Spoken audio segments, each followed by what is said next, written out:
You're listening to the audio production of The Blessing, Giving the Gift of Unconditional Love and Acceptance by John Trent, Gary Smalley, and Kari Trent Stageberg.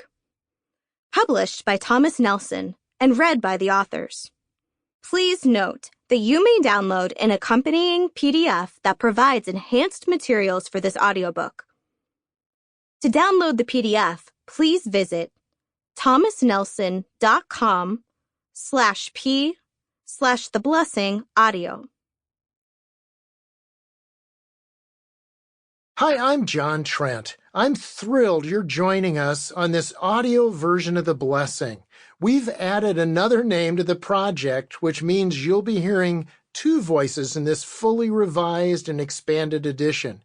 Kari Trent Stageberg, my oldest daughter, runs strongfamilies.com and teaches The Blessing with me. I can't wait for you to meet her. Hi, I'm Kari. You'll hear me read several chapters I've written in this new and revised edition of the book. Now, Kari, another thing that's a special feature of this book is after a number of the chapters, there's something called pause and process, where you and I go back and forth, right? Absolutely, and we really hope that those are going to add value to this book for you and encourage you to download the PDF and work through the questions as well. So get ready for that. With that in mind, let's get started with The Blessing, Giving the Gift of Unconditional Love and Acceptance. Part 1, Understanding the Blessing. Chapter 1, The Importance of Asking Why.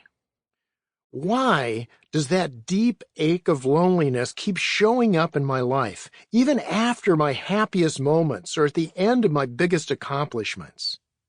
Why do I doubt whether I was really loved and cared for growing up, even though I didn't lack for any physical thing? Or perhaps you wonder, why do I try so hard to experience close, caring relationships, and yet so often feel that the very thing I long for stays just out of reach? Have you ever been haunted by some version of that incredibly difficult question, why? Simon Sinek is an outstanding speaker and thinker. Take a look at his TED Talk on the Golden Circle. It's a metaphor for what is most important to a leader, a coach, or anyone trying to figure out relationships or even how to sell things. At the center of his talk and the circle that he draws is the word why, because it's so important. I believe that is the reason this book has continued to be of help and encouragement to so many people, because in the incredibly powerful biblical concept of the blessing comes the answer for so many people about their deepest need from their most important earthly relationships, an answer to their why. The day I found my why in the word blessing.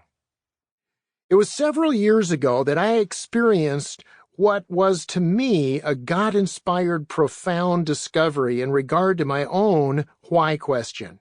Now, for me, it happened in a span of less than 24 hours, 12 of which I spent sitting with someone on suicide watch at a psychiatric hospital where I was an intern.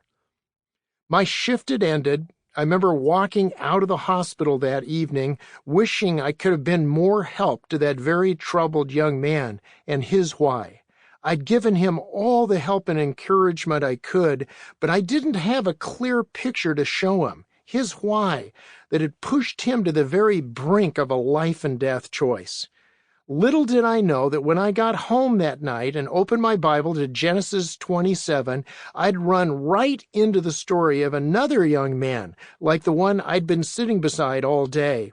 Another person who was beyond heartbroken. In fact, we're told he cried with an exceedingly great and bitter cry, and said to his father, "Bless me also, O my father. Have you not reserved a blessing for me?" And Esau lifted up his voice and wept. That's Genesis 27:34, 36, and 38. I had read about Jacob and Esau probably 100 times, the story of one brother getting his father's blessing. Sample complete. Ready to continue?